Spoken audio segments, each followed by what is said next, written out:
So, nakikita natin sa gitna, may krisis tayo sa kuryente. Hindi nila pinag-uusapan yan. Nagtaas ang presyo ng tubig. Nagtataas ang presyo ng pagkain. Sa gitna ng lahat ng ito, ang unang nilang naiisip, baguhin ang saligang batas at matahimikin ang ilang mga taong nagsasalita at nagpapahayag. Saan ka nakakita na gano'n ang reaksyon? Na imbis na atupagin ang solusyon sa mga problema na alam naman nila kung ano yung mga solusyon na yon, ay ang aatupagin ninyo yung kritisismo. Yes. Ang aatupagin, pagbabago sa saligang batas na hanggang ngayon hindi nila ini-explain kung ano ang specifics nun. So, natural, magtatanong tayo, nakikita natin may mga government officials nagpapabaya, sino bang in charge sa tubig? Yes. Sino bang in charge sa kuryente? Sino bang in charge sa deteriorating conditions ng ating environment? Yeah. Marami tayong problema. Pero yung mga kalihim, parang wala tayong naririnig sa kanya. But the buck stops with the leader. Exactly. Kasi nasa leadership na yan. Kung ang mga tao mo hindi nagpo-perform, natural, magtatanong ang taong bayan, Mr. President, ano na? Pero anong nakukuha natin? Maswerte tayo kung deadma lang eh. But instead, may oppression. Yes. Bakit ganon? May problema, pero you shoot the messenger. Now, hindi na, binigyan, ito yung maganda pa niya na, binigyan natin ng oras. Hindi po ito first 100 days. Hindi ito first 6 months. Patigidig na tayo, magdadalawang taon na. Pero anong nangyayari? Instead of more information, we get less. Instead of more service, we see less. Tapos, nape-play up pa yung leisure ng ating Pangulo. Concerts, parties. Can you blame the people if they are upset? Can you blame the people if they will criticize?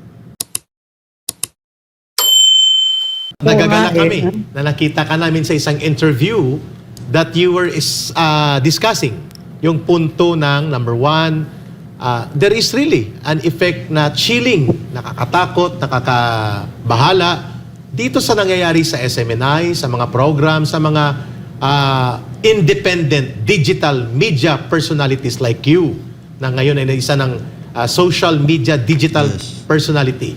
Also, Also, Attorney, can you make it dikit sa what you also said about the importance of leadership yes. in all of these things that's happening right now? Okay, thank you. Attorney Trixie, you have now your time to tell the people how you view things right now. Lalo na po doon sa take-off ng iyong pagpapahayag na nakakabahala ang kalagayan sa malayang paghahayag at pagsasalita na ginagarantiyan ng mga batas natin, lalo na ng saligang batas. Go ahead po, Attorney Trixie.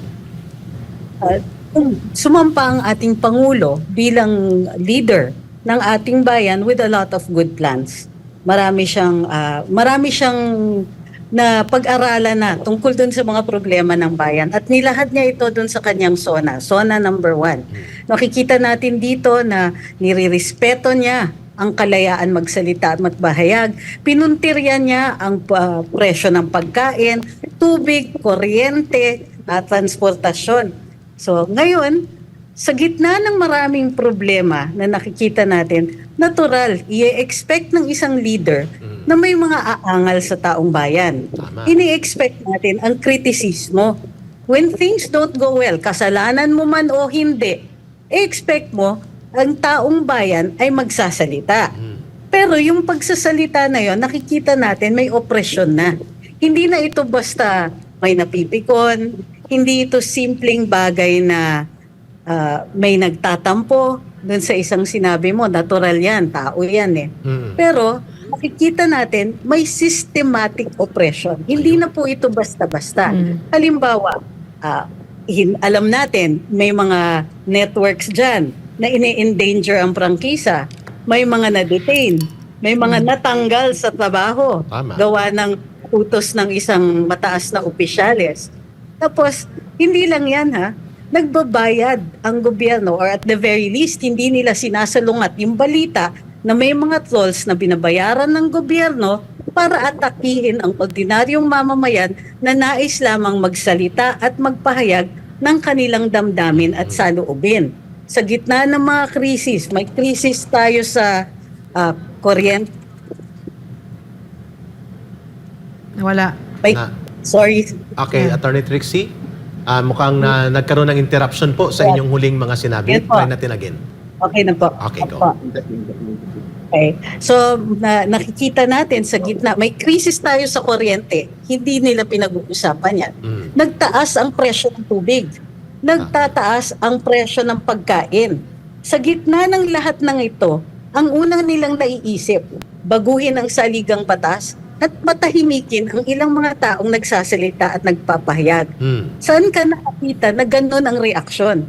Na imbis na atupagin ang solusyon sa mga problema na alam naman nila kung ano yung mga solusyon na yon, ay ang aatupagin ninyo yung kritisismo. Yes. Ang aatupagin, pagbabago sa saligang batas na hanggang ngayon hindi nila ini-explain kung ano ang specifics nun. So, natural, magtatanong tayo, nakikita natin may mga government officials, nagpapabaya, sino bang in charge sa tubig? Yes. Sino bang in charge sa kuryente? Sino bang in charge sa deteriorating conditions ng ating environment? Yeah. Marami tayong problema. Pero yung mga kalihim, parang wala tayong naririnig sa kanya. But the buck stops with the leader. Exactly. Kasi nasa leadership na yan.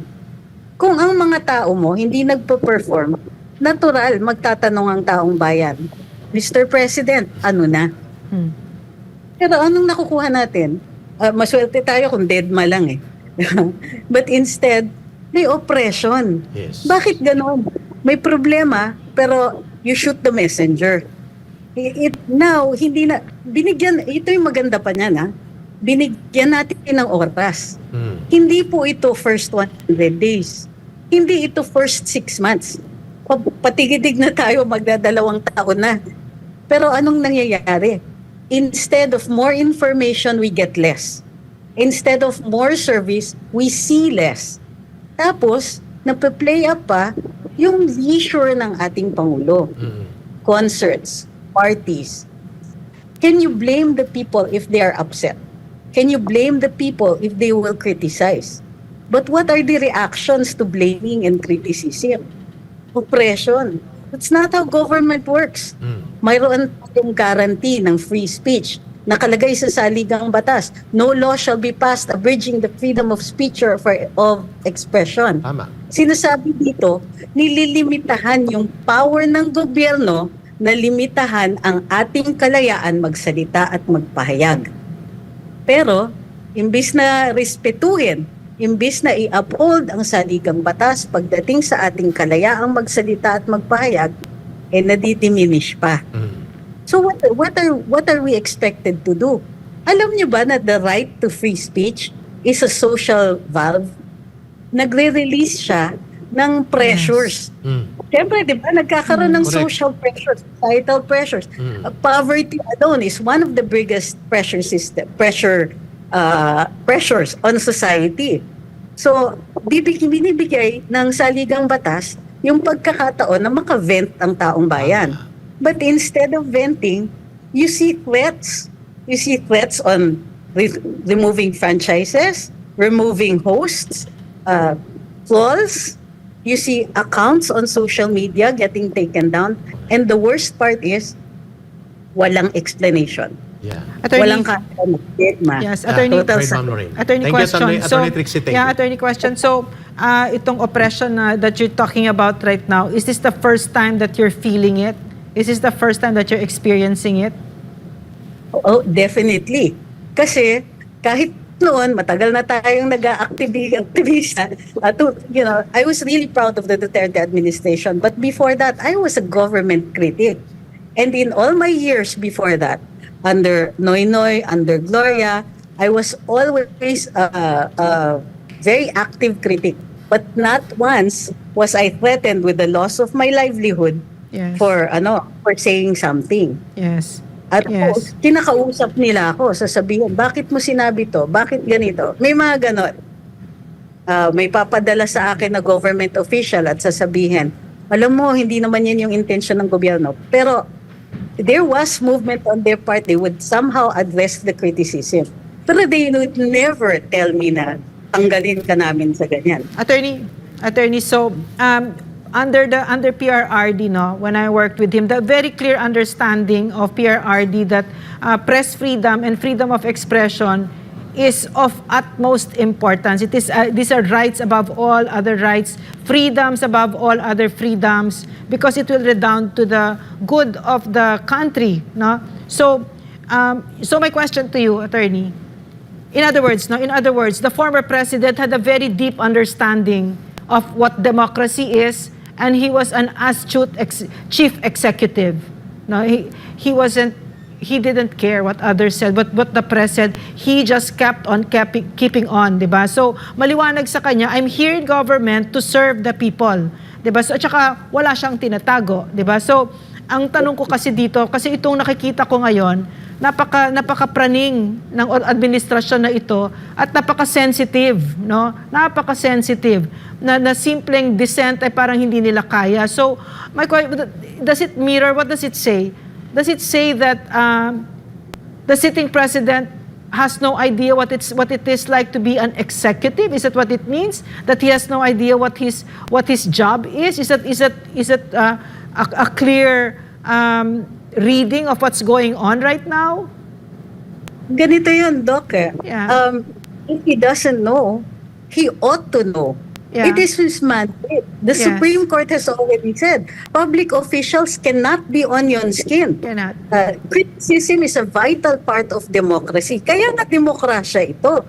Kasi may dynamic. Government must listen to the people because government gets its power from the people. The entire mandate of the whole system of government rests on the people's choice. When we go to the polls, when we elect them, and yes, when we suffer their governance, it's all because we give them that power. And they are in power simply because we allow them to Yes. take power. So, The least that they can do for us is listen.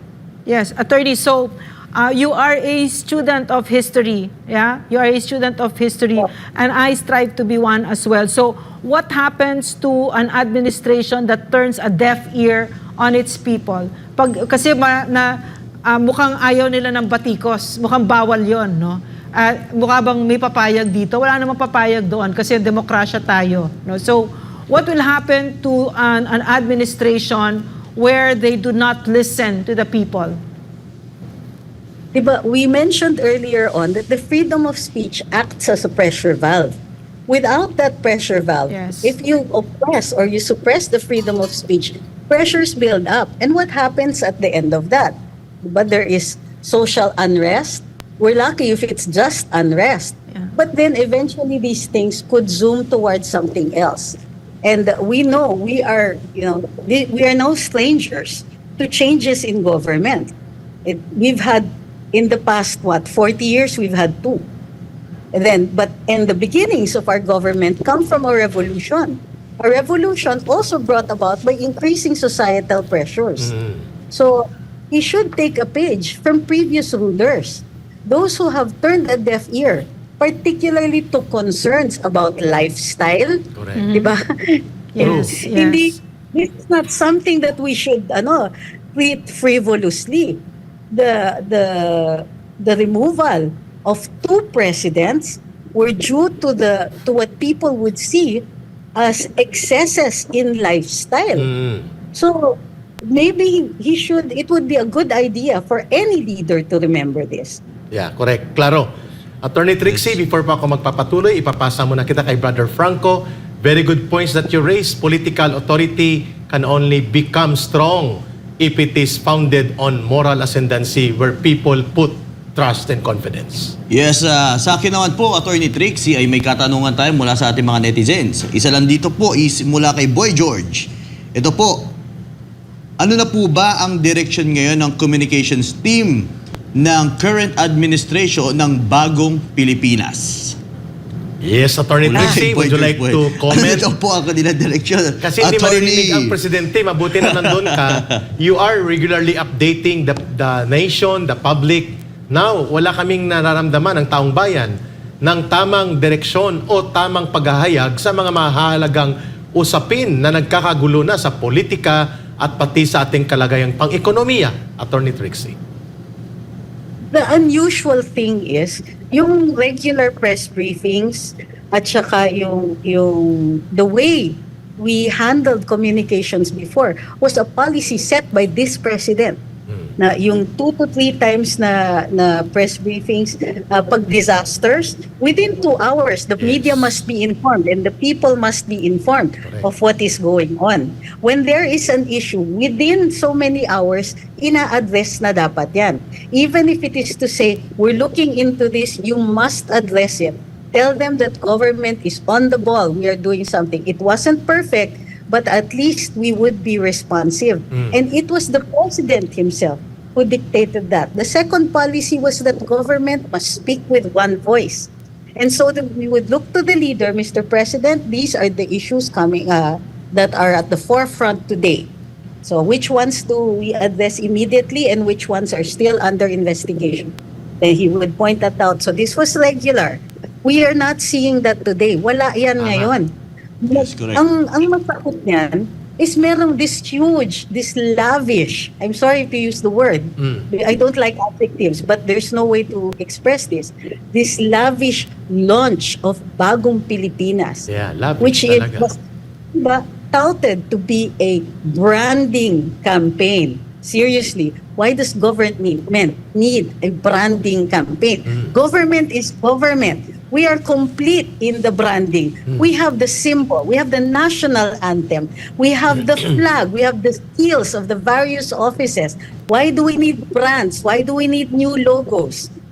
Tama. Why do we need videos? Seriously. And then what the need to declare to the people that we now have a Philippine development plan, which, by the way, was already launched last year. Correct. So what's that all about?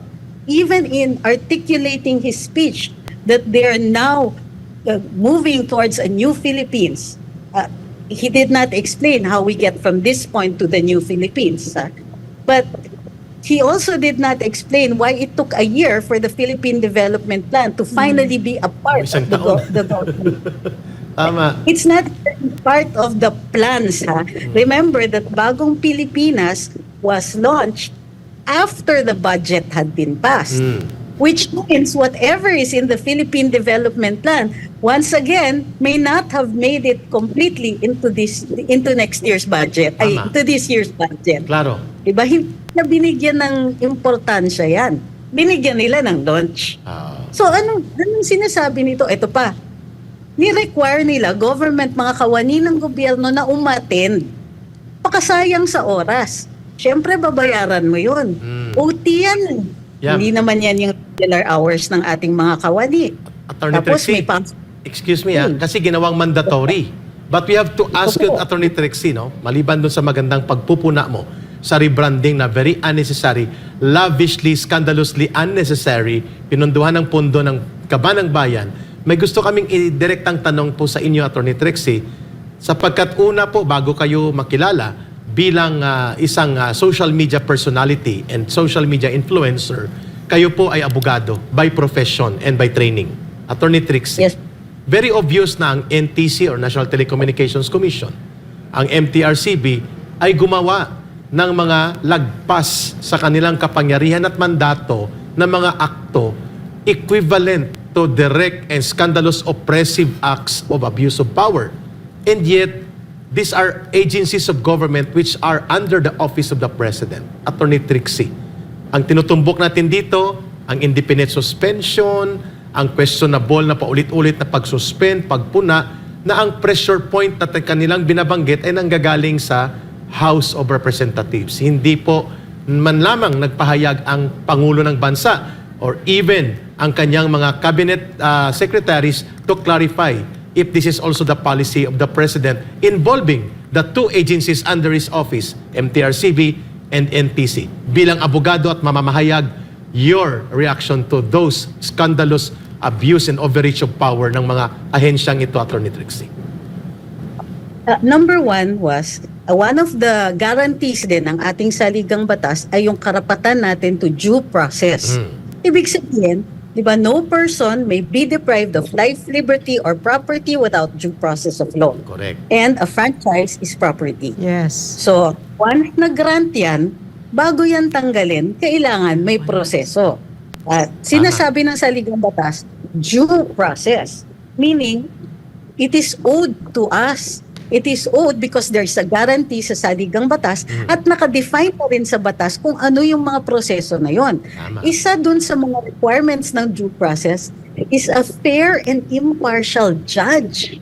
Tama. So, nasan yung fairness and impartiality kapag ang mga ahensya nagre-react lamang sa rekomendasyon ng lehislatura, ng Kongreso, tapos hindi na sila nakikinig sa ebidensya. Yun. Hindi na sila nagbibigay ng nararapat na proseso at saka ang bilis, lalong-lalo na ang NTC. Medyo kinabahan ako. Kasi dito nakikita ninyo na pwede pala yung preventive suspension na wala ding hearing. Tama. Kasi kahit ang suspension ay preventive, and by the way, nangyayari usually ang preventive suspension sa mga administrative cases, sa mga kawani ng gobyerno, para malayo sila sa ebidensya, hindi sila mag-tamper with witnesses. Tama. Dito, iniisip ko, siguro preventive suspension because they're preventing further damage. Pero even a preventive suspension requires a hearing. Dito, preventive suspension, Summary. tapos hearing. Saan po ang due process doon? Tama. So, Diba? Although preventive suspension is not penal in nature, it appears to be penal here. Kasi galit na sila eh. Hindi nararamdaman mo. Where is the fair and impartial judge kung galit kayo? Apo. But lipat nyo sa ibang tao, wag kayo. Correct. And then, wag nyo unahin yung suspension. Kasi yung preventive suspension in a case for franchises, Yeah. causes immediate damage. If ito ay nasa hukuman, administrative ito eh. Kung ito nasa hukuman, hihingi yung hukuman ng bond. Correct. Para bigyan attorney, am I correct? I think that our country is in grave peril because the very ones who are supposed to uphold the law are themselves the violators of the law.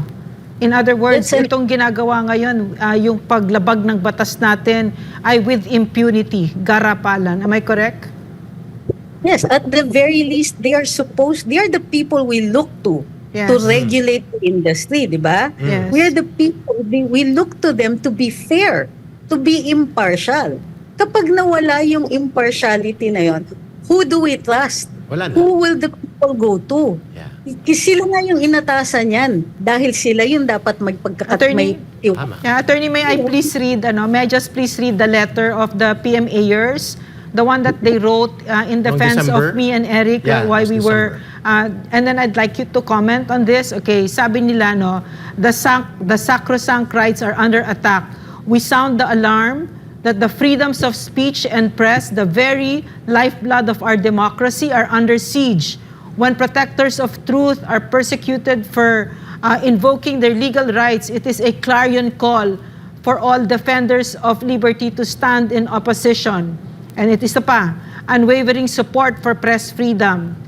We steadfastly support the full implementation of RA 1148. Any attempt to undermine this law is an attack on the very foundations of our democratic society. Yes, Attorney Trixie, your reaction to that very categorical position ng ating mga patriotic leaders mula sa security sector who graduated from the PMA last December. Ang ilang statement nito. Aware kasi sila na may guarantee dito sa ating saligang batas that the AFP is the protector of the people and of the state. Kung ang mga nagsulat man are active or not active duty, they at least remember this. Ibig sabihin, pag umabot na dun sa punto na ang taong bayan ay namemeligro sa estado mismo o sa gobyerno na nagre-representa ng estado, obligasyon ng ating armed forces na protektahan ang tao muna. Yun. Diba? Ang security sector, as you call it, the AFP is the president, diba, is the head, the commander-in-chief. And under him are the armed forces. At inherent sa ating saligang batas, ang karapatan ng Estado to protect itself. Yeah. Pero ang saligang batas natin may garantiya. Kahit na namemeligro yung Estado, kung ang danger from the state is directed at the people, the AFP must stand to protect the people. Yeah, that is the unique provision in the Constitution that you pointed out, Atty Trixie, na ginagarantiyan na ang sovereign protection of the people must be guaranteed by the armed forces. At yan ay dahil may tendency na gamitin ang kapangyarihan at aparatos ng Estado na labagin at abusuhin ang mamamayan. And in between of that, the security sector, the armed forces, must be on the side of the people, on the side of the law, on the side of the Constitution. Tama po ba, Atty Trixie? Correct. May garantiya din at may exhortation, kumbaga, ang ating saligang batas that the AFP must uphold the Constitution. Yun. And therefore, yung constitutional guarantee to protect the people is also something they must always remember. Yun. So kung aabot tayo sa punto Very na ang more of our, I'm saying more because a lot of our rights are already in danger. Pag more of our rights are in danger and the actual security of the people are now under peril, then they should remember that they have to uphold the Constitution, which guarantees that they must protect the people. Klaro. Yan. Atty. Trixie. Yan. you. Magaling. Attorney, muli at napakaganda po ng inyong pag-explain at especially kung gaano po ka-importante na unahin natin ang mamamayang Pilipino sa lahat ng o politiko man o even ang katayuan po ng ating Armed Forces of the Philippines ay talaga naman po nabigyan nyo po ng linaw sa programang ito. Gusto pa man po namin kayo makasama pa, Atty. Trixie, pero sana po sa uulitin po next week or the next days. She can always be part of yes. Laban Kasamang Bayan Resource Persons. Yan. Muli maraming And we salamat. like your, Atty. Trixie, we like what you have pointed out.